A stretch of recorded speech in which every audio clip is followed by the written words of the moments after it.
Hey, Joe here from Firearms and Foodways. Today I'm going to show you how to mount a scope, get it level so your shots are on target every time. I'm going to show you two methods. One way is going to be inexpensive to do, and the other way is going to be a little more expensive, but if you do this frequently, you might want to invest in the tools. I'll describe the whole process, even give you links to the tools below, so stay tuned.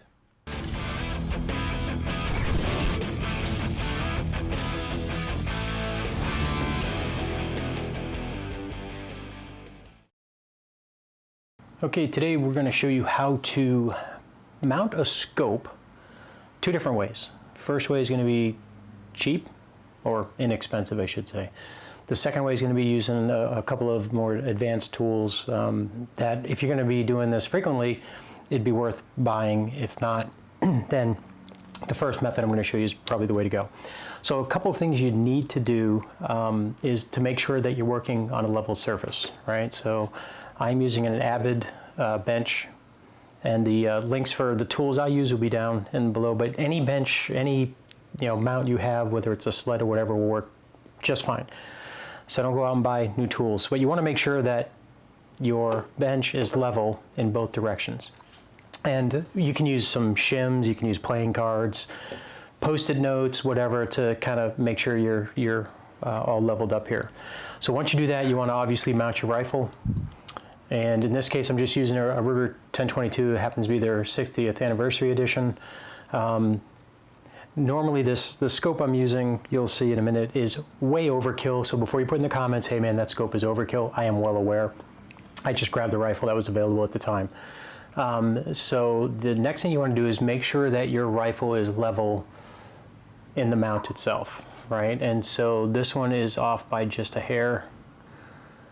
But because I am anal, I have adjustments on mine that are built in that I am going to adjust here and get this guy as level as I possibly can.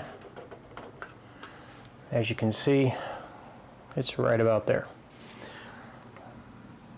Look at it from left to right, spot on, done with my level. So now I know my rifle is level. Now for a mount, I'm using the Aero Precision Ultralight scope mount. It's got an offset.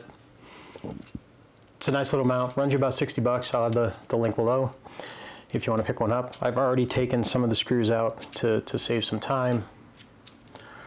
The one thing that you want to make sure of is that the eye relief is where you want it to be.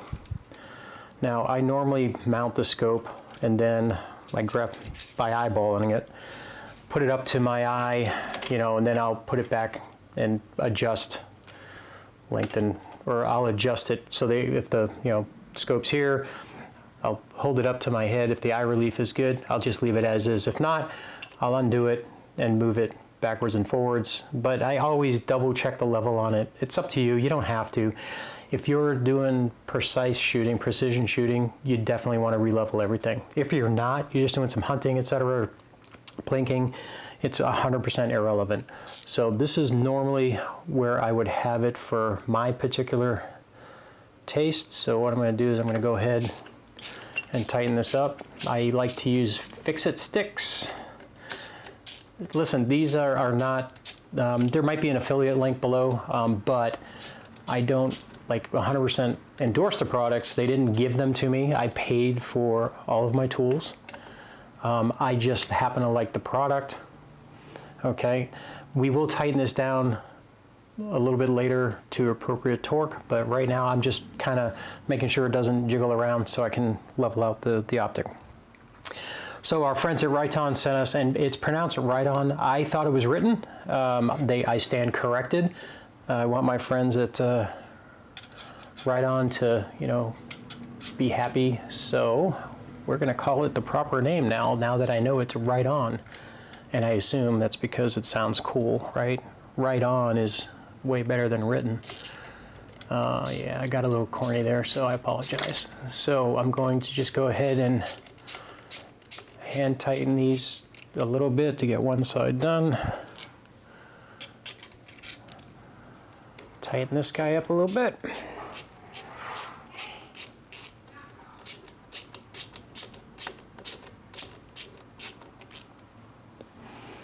Okay, we'll throw the second screws in.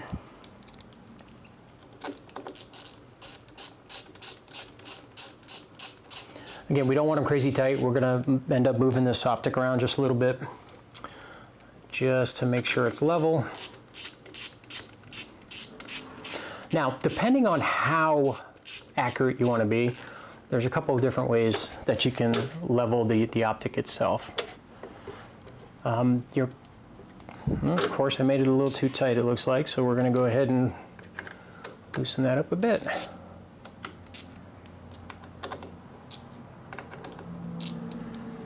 There we go.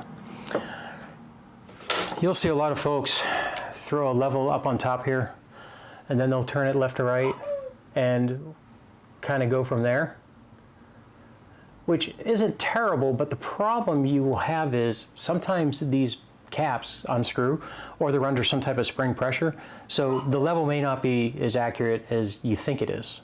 All right, so a way around that is there's usually a good flat spot on the bottom of the optic.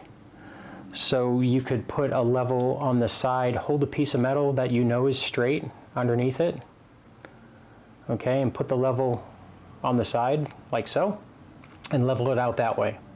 So it's just like I said, it depends on the accuracy of how you want it. And so once it's level in that direction, we already know the rifle is level. So now you know your reticles are level. If you want to throw one up here to double check things, you can absolutely do that. But that's method A. So I'm going to go ahead and take a quick break here and set up method B. Actually, I don't need to take a break. This is the another product by Avid. It's their, oh gosh, what's it called? Level Right Pro. Level Right Pro. And this definitely takes a different approach. And so what you do with this guy is, once everything is level, you mount him on the barrel like so. And then on the other side, I'm going to turn the camera here, and you're going to see this little, it's got a grid on it. If you can't see the grid, I'll see if I can, well, we'll get to that in a second. So in a nutshell, all you're going to do is you're going to shoot a light down the optic.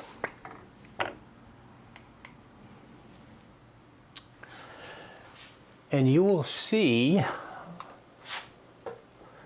and you should be able to see the reticle lines. If I turn it, you'll see the reticle lines moving back and forth. And if I do it like so, that is level. It's about as level as you can get.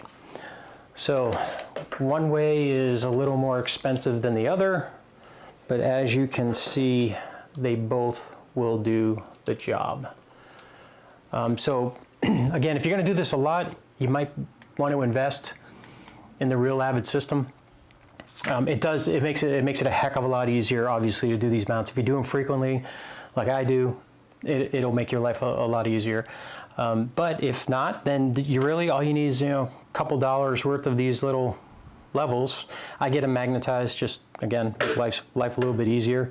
And then if you already have a sled or a vise, use what you have. Like I said, you can use playing cards underneath each side to level it up, or Post-it notes, strip some off and put them on. The other option, obviously, is to buy a sled that you can adjust. This Real Avid has got a dial down here where you can cant the firearm left and right just a little bit if you need to. All the feet are adjustable, so you can level it out that way. But again, 6 of one, half dozen the other. Let me know how you do it in the comments. If there's anything that you do differently that might be able to help out some others, throw it in the comments. It'd be great.